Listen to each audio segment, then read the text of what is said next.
छोटा सा बात बताता हूँ कि मैंने अपने रफ्तार को कैसे बढ़ाया था। ठीक है, आप लोगों में से हमेशा क्वेश्चन रहता है ना, स्पीड कैसे बढ़ाएं, कैलकुलेशन फास्ट कैसे करें।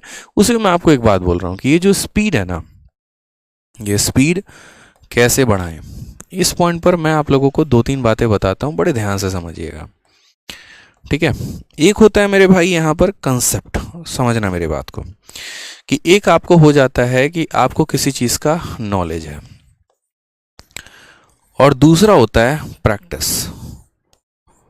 ठीक है, दूसरा क्या होता है आपका, प्रैक्टिस होता है।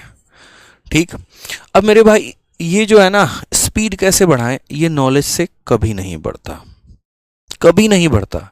और ये जो स्पीड है ना, ये डायरेक्टली प्रोपोर्शनल है पेपर में आपके अटेम्प्ट के। आपका स्पीड जितना होगा पेपर में उतना ही अटेम्प्ट करके आओगे। स्पीड कम रहेगा, पेपर में अटेम्प्ट कम हो जाएंगे। ये स्पीड कभी भी नॉलेज पर नहीं डिपेंड करता है, किस पर करता है, प्रैक्टिस पे। 2 लोगों की कहानी बताता हूं मैं और ज़्यादा नहीं, वो स्टोरी मैं अपनी ही शेयर करता हूँ। मैं भी था लाइब्रेरी में और मेरे साथ का बंदा एक अरविंद भी करके था। ठीक है, मैथ्स में नॉलेज के मैटर में मुझे बहुत ज़्यादा नॉलेज थी। मैं सवालों को बहुत शॉर्ट में करना जानता था। मेरे पास बहुत बेहतरीन बेहतरीन अप्रोच थे। अरविंद के अप्रोच काफ़ी बेसिक थे। ठीक है, सवालों को करता तो था लेकिन बेसिक अप्रोच से करता था। लेकिन फिर भी हम दोनों जब मॉक देने बैठते थे ना, तो हमेशा मुझसे 2 या 4 नंबर अरविंद के ज़्यादा ही रहते थे।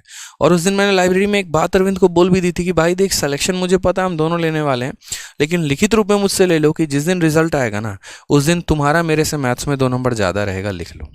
2 नंबर 4 नंबर जो भी रहे ज़्यादा रहे। कारण हम बताते हैं। कारण यहाँ पर यह था कि मेरे पास नॉलेज की कमी नहीं थी, लेकिन मैं प्रैक्टिस बहुत कम करता था। मैं मेंस के 3 मॉक लगाऊंगा ना, तो अरविंद ऐसा खतरनाक बंदा था कि वो मेंस के 5 मॉक लगाएगा। यानी उसके पास थोड़ा सा कम नॉलेज था, लेकिन उसके पास प्रैक्टिस बहुत खतरनाक थी। वो दिन भर मेरे भाई क्वेश्चन पे क्वेश्चन, क्वेश्चन पे क्वेश्चन लगाते रहेगा। कई सारे रफ कॉपी भर देना, ठीक है, अड्डा के लेकर आओ, पूरा एकदम प्रीवियस ईयर के सारा कंपाइलेशन लगा रहे हैं। ये मॉक खत्म कर दिया, वो मॉक खत्म कर दिया, तीसरा मॉक खत्म कर दिया, मतलब खत्म पे खत्म किया जा रहा है। ठीक है, इतने क्वेश्चंस पे क्वेश्चंस लगाए जा रहे हैं ना, तो इसकी कैलकुलेशन ऑटोमेटिक फास्ट हो गई। अब जो बंदा यार 4 अंकों को 4 अंकों के साथ भिड़ाएगा, 3 अंकों को 3 अंकों के साथ भिड़ाएगा, तो मेरे भाई उसका तो जाहिर सी बात है कैलकुलेशन अच्छा होगा। अब बच्चा चुपचाप ऐसे हाथ पकड़ के पूछेगा, सर कैलकुलेशन कैसे स्ट्रांग होगा?